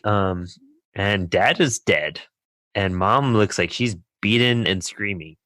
But that's like the first volume, technically. Yeah. It's insane. Honestly, the variant covers are awesome too. I don't know if your book has any of them. It does in the back. But like the first cover, the Chilling Adventures of Sabrina, a #1 second print, that's probably my favorite.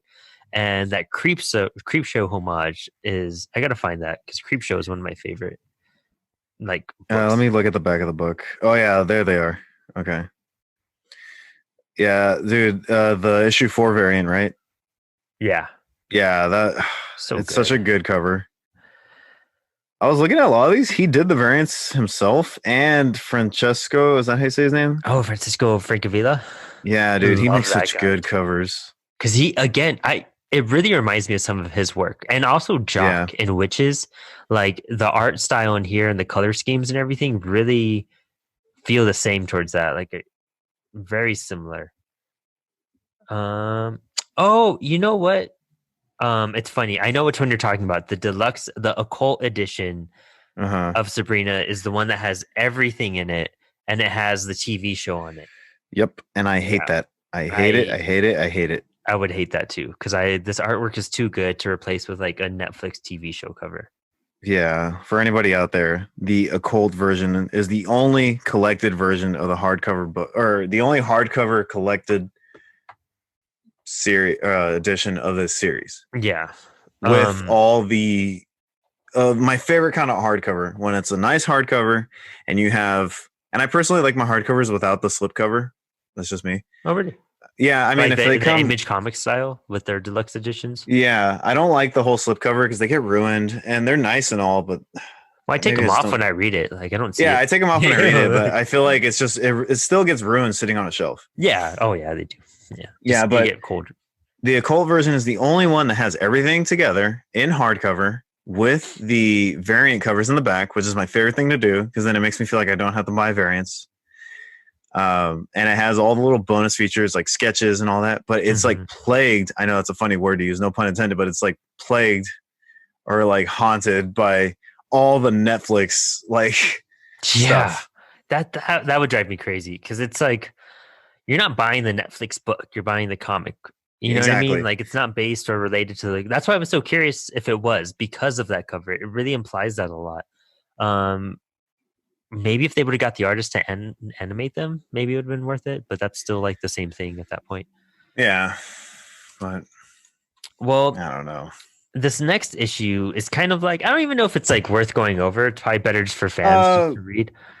Yeah, I mean, it doesn't do anything for the story, actually. I feel like it just gives you Salem's backstory and the Cobras. Yeah, and the Cobras go back to what? It's India or Saudi Arabia or something. Let me see. They talk about it. Let me see. They tell their story.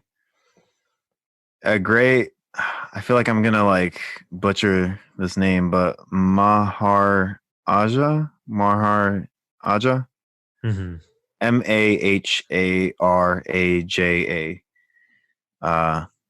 Oh yeah, I don't know. Maharaja. Yeah, yeah, I figure. Yeah, it goes back to them. Like, it doesn't even give a year or anything.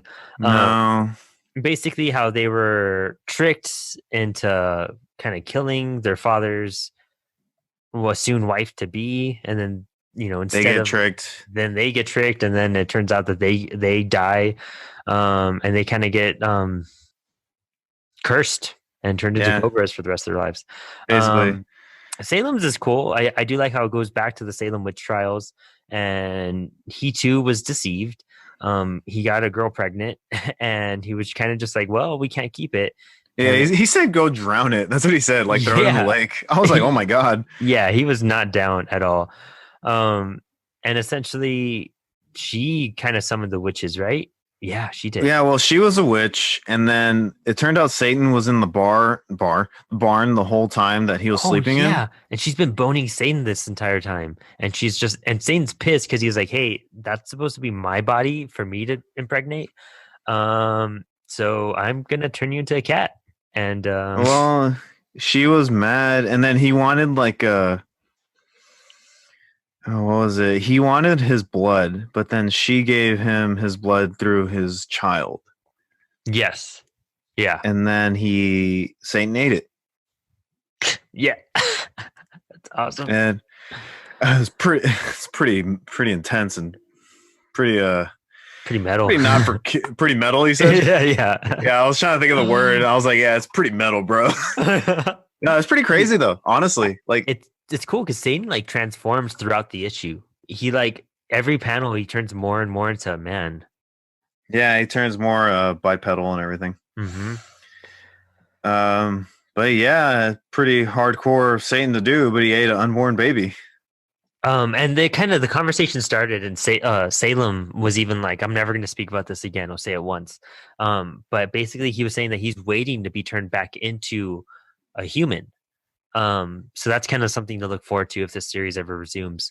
Yeah. Well, 'Cause he what's was foretold about Sabrina and everything that he has to protect her. yeah, basically you find this basically tells you why he has to protect her. Mm-hmm. Same thing with the Cobras. What I thought was cool in terms of the art is Salem's hair is kind of white, like it has that weird. He's almost got like he was like emo before emo in a way. Yeah. And then when he's a cat, that white hair becomes his little white beard. Yeah. And then it's pretty crazy, dude. He's named after the place all the witches were killed, basically, Yeah. as a reminder from Satan. Mm-hmm. I thought that was awesome. It's pretty metal of him. And it's funny because the next issue is just another origin story as well. Like it's all about Edward Spellman, and he looks like what's his face from the Munsters. What's the kid's name? Do you know? From the Munsters? From the Munsters, yeah, the one that sleeps in a drawer. Oh, I don't remember. Yeah, it's basically based off of his look. I think he's called Eddie Munster. That's why they Eddie did Munster. it. Yes, look at Google Eddie Munster. Right now, Eddie Munster. Yep, Eddie Munster. I knew that was his name. Let me see. Hold on, let me look this up. Oh my god.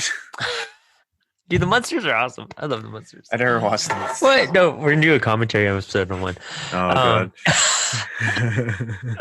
But it's basically about like this kid that kind of just grew up in.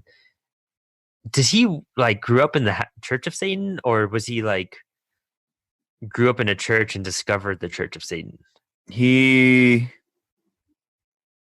Let's see, because the next issue, Edward is like, well, let me tell you my altar backstory. boy. Yeah, he was an altar boy, attending Black Mass 6 times a week.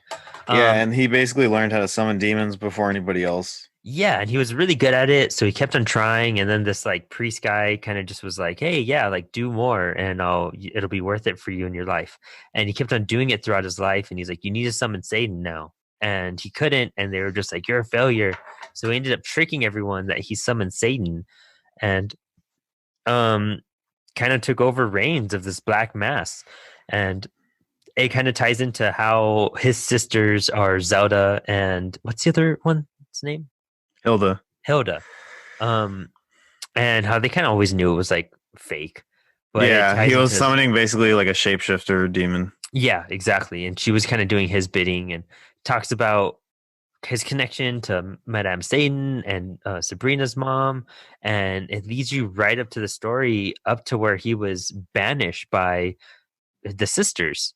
Zelda for what he did. Kind of getting discovered that he was like a fraud this entire time.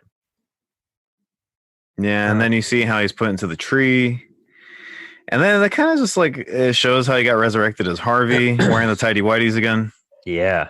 And yeah. That's it. That's like the entire those 2 issues. It's all backstory. 2 issues. Yeah. And I'll talk about when we're about to finish, but I'll talk about my feelings with those. Well, the last issue pretty much is just about Sabrina. Like, I'm going to go see Harvey. Like, she's getting ready and she's like not going to be stopped, even though her cousin and Salem tried to stop her.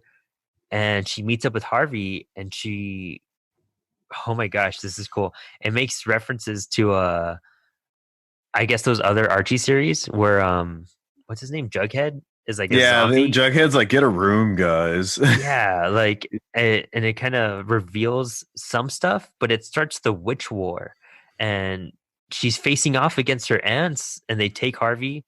There's some cool references throughout this entire part, but this is also one of the creepiest issues too, though, because they deal with a lot of monsters and whatnot, you know, and a lot of these are like Lovecraftian ones too. Well, I was gonna say actually with the characters, because I was gonna say Edward knows he's Sabrina's dad and in Harvey's body, and he's like groping her. Yeah. If you go, he's kind of just like whatever about it too. Yeah, I think he makes a comment about it. He's like, "Well, I got to see where this goes."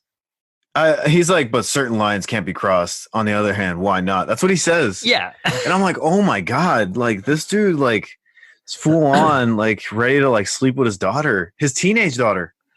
Yeah, she's 16. I was like, oh my God, this is disgusting.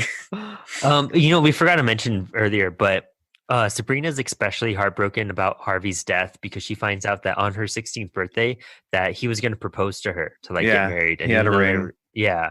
And even after this like battle and she saves Harvey, she's like, here's, you know, the ring. And he's like, what's this for? And she's like, gonna give it to me. Like, what's the point of this? And she just kind of gives it back. And what's it saying? Oh, saying basically it ends with her cousin warning her that like, hey, you brought back a life. That means you need to take a life, Sabrina. You need to kill someone. And then that's it. It's like you have to kill someone, Sabrina. That's it. And this came And out then in 2017, I want to say. I know it was like 2016. Let me see. Yeah, it could have been. Um, it said I read an article saying that issue 9 was supposed to come out in 2018, and then I don't know, man. He just got busy, basically. He Yeah, he just got never came busy, back and to who it. know? I haven't found it. Maybe it's a Google search away, but I looked up some stuff before the episode, and it was basically just like there's no promises, there's no nothing. It says that he wants to finish it. and It he's says that very he wants to come busy. back, but I mean, you're running 2 shows is insane. Yeah. One show is insane, but So yeah, he basically does a lot of stuff. He's chief creative officer of Archie Comics, in addition to being showrunner for Netflix adaptation and CW's Riverdale, and serving as executive producer for the upcoming Katie Keene spin-off series. I don't know what that is, but no, I have no idea. Oh wow, he's working on a show based off Mary Shelley in development with HBO Max. Oh wow. And The Brides, focusing on Brides of Dracula in development at ABC. And with COVID going on, who knows how long everything's going to be postponed. Well, that's what I'm hoping for, that, maybe he'll get back into the comic a bit more. Yeah. Because of COVID. You're not working Yeah. on TV shows right now. Maybe you're writing them, but maybe also I'm hoping that, they are trying to finish a good chunk of the series to give to the artist to have steady releases. I'd rather there be a long pause and steady releases than like one issue and then 4 months later another issue.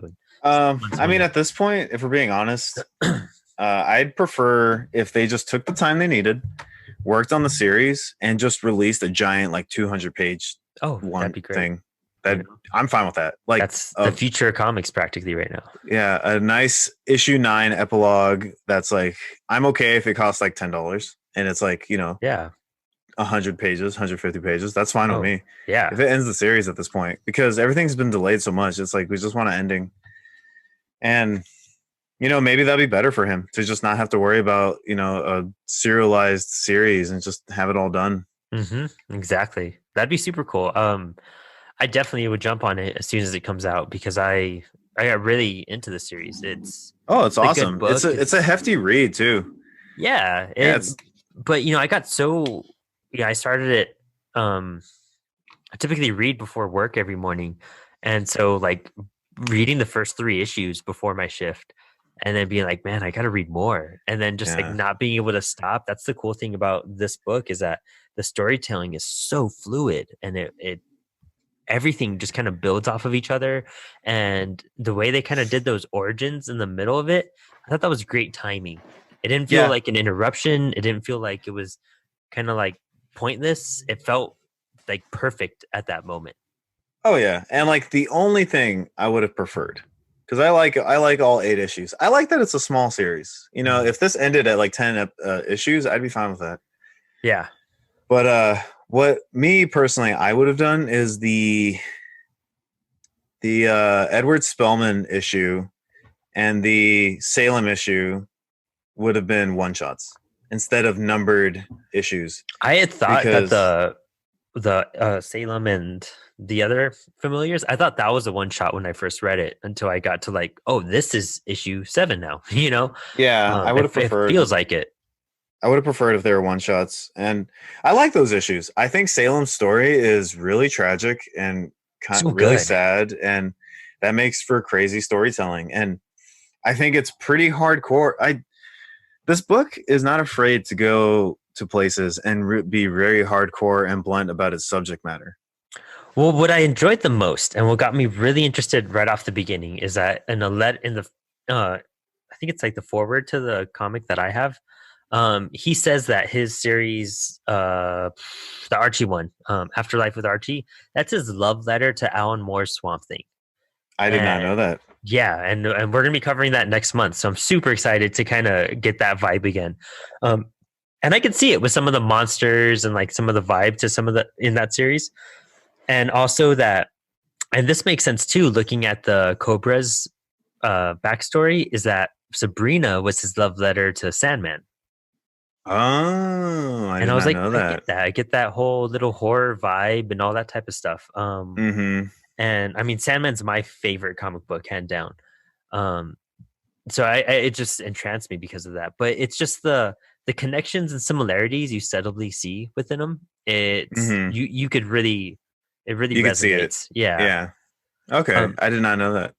Yeah. Uh, I was gonna say the book is not a the book is definitely dicey Yeah.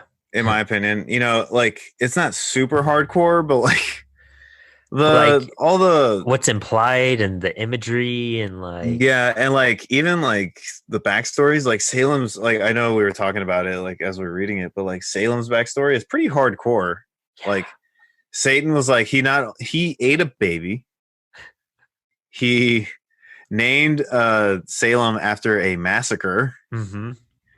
And then on top of that, Edward, like with Edward's backstory, he like basically killed a bunch of people, lobotomized his wife, and you know that's just like the tip of it all. You know, like Yeah.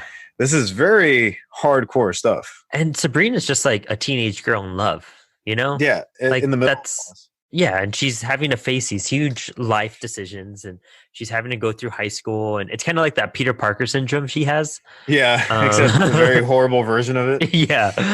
And it's I just want to know what the outcomes are, you know? And that's the Yeah, hard part. That's the only thing that drives me crazy, but just just I'd give me rather want to know than be disappointed.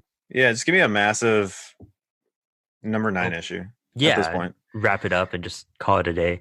Yeah, but so you love the book overall? Taylor loved it. Thought it was Yeah, great. it's a crazy book. Highly recommended. It's Yeah, good Halloween horror fun, you know, and that's the cool yeah. thing about it. It's an easy read. You pick it up. You don't need to know anything. You know who Sabrina is probably, even if you don't. Right there, it tells you everything. Oh, yeah. I was gonna say you don't need to watch the show. Like I said in the beginning, you don't need to watch the show to read the book, and vice versa. You don't need to read the book to watch the show. But I think it's fun to watch them and see how they compare. Because the Yeah, biggest, and this is my spoiler-free kind of comparison. The big thing that differentiates them is the pacing. The show escalates very fast every single episode. nice. It's more of like how are they going to get out of it this time, and it like the stakes are raised immediately every time. The book, everything is very down to earth in the sense that like it's like one major thing going on and that's it. I could see that. Yeah. Because yeah, I could see that there is more going on with the show because you probably have like plot, you know, B, C, and D going on. But like the show, the comic has such great cliffhangers. I could see why he became. Is he a writer for the show or just a producer? I think he wrote some episodes and he produced it for sure. Because I remember watching it, I was like, oh, that's pretty crazy. He actually is involved in it. And having that like ability to kind of stretch out that imagination even more, I could see why he's Oh, dude. so focused Yeah. on it. Let's see. He is, I'm trying to find like an episode thing that kind of talks about. Yeah, he wrote some episodes. Cool.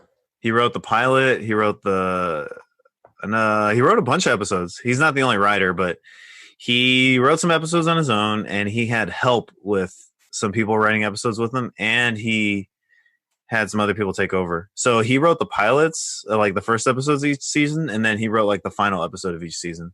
Nice. Okay, yeah, I might start that up tonight.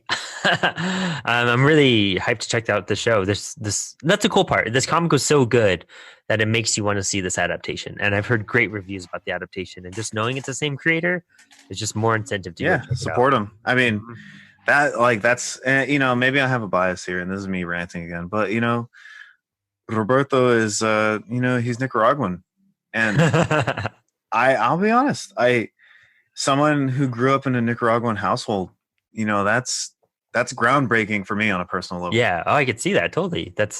It's super cool to know that like background and history on that as well. Yeah, like that makes me want to, you know, it's also because he's a good writer. Don't get me wrong, Yeah. but to see someone of, you know, a culture I identify with, like to be that big, it's just like it's inspiring for me. Yeah. You know? Hell yeah. Well, that's Sabrina, the Chilling Adventures of Sabrina.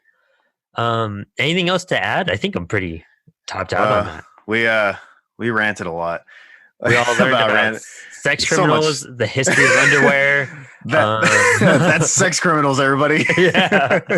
Like, wait a minute, what? This episode is gonna get so many people going, wait, excuse me, what are they talking about? Yeah, for reals. Like, why are you guys comparing these things? And you guys learned about the Misfits, so many things. Okay? Yeah, the history of underwear and Misfits in one episode. And you know what? Only here. Apollo City, where you get everything at once. Just as a side recommendation too, if you guys are watching Halloween stuff right now, Lovecraft Country is amazing. If you haven't I need to watch it, dude. It is amazing. We've kind of been taking it an episode at a time, but it's so dense. I'm a huge Lovecraft fan, and it's kind of, maybe we'll do more into it as we approach the month of February, where we do our Lovecraft month. But it's a good horror series to check out now if you have the time. Definitely need to check it out. A lot of people have been talking about it. I was gonna say, go check out some Misfits music for October. Yeah, put on some jams, have some fun, relax a little. We're all tired. We're all exhausted. Yeah, like these things are supposed to be entertaining at the end of the day. And that's the cool part. It was a very good book to read right now to kind of just take you out of everything going on, and it was a good distraction. I think that's why it's fun. It's a lot of fun. It's very bizarre and intense and very dicey and in your face. It really did. Like, honestly, reading this book got me in this whole October Halloween spirit. All the oranges that you're absorbing for all those pages, so much pumpkin. Dude, I got like pumpkin spice like coffee right now, and I'm just like, oh man, yeah, everything. I'm so excited for a horror-filled month. So we'll have some cool commentaries coming up. We have, I think we're doing Blade. We're doing some more horror stuff. American Vampire, which is, man, we could do 1,000 episodes on this one, but we're gonna go with volume 1 to kick everyone off. Just a good introductory. But I'm reading the omnibus, and I might read the whole series. To tell you the truth, it's such a good book. But if any other horror recommendations, let us know. Maybe we could do a surprise episode or something. Maybe, and we'll definitely always keep the horror theme for October. But it's always fun to read a good horror comic. And you know what? And I know that we're recording this at a different date, but this comes out right before your birthday. So you know what? On air, happy birthday, Brandon. Oh, thank you. I appreciate it. Yeah. Yes. The ripe age of 29. I'll be there shortly. Don't worry. It's not that bad, but thank you. I appreciate it. Of course. And everyone out there, thanks for listening. Thanks for tuning in. Check us out on every platform. We'll have some stuff coming out. We've just been busy. It's the end of the year for a lot of things. But get ready for some cool stuff. And we are on another podcast platform. Yeah, we're on Amazon Music now. Yeah, we're on Amazon Music, which I found out because I use Amazon Music. Oh, nice. It's funny. You told me that, and 2 days later, I got the notification saying, hey, you're on Amazon Music. And I was just like, I knew that because Amazon didn't tell me. My co-host told me instead of Amazon. Yeah, so if you use it, says millions of people use it, but I've yet to meet one other person that uses it. I didn't know Amazon had a podcast platform. They just, they just made it part of they did the Spotify thing. Oh, cool. All right. Yeah. We're on Spotify. We're on everything right now. So yeah, check us out on Google Podcasts, Apple Podcasts, Spotify Podcasts, Amazon Podcasts, YouTube, iHeartRadio. Are we on iHeartRadio? We're on iHeartRadio. Oh, nice. Are we on SoundCloud? No, because that's like a different upload service, I think. That's true, yeah. Well, either way, you can find us almost on every platform. So subscribe, give us your honest opinions. And we'll try to get some more content out on YouTube soon once life loosens up. But thanks for hanging, Brandon. Happy birthday. And thank you. We'll see you guys all later. Have a good See you guys later.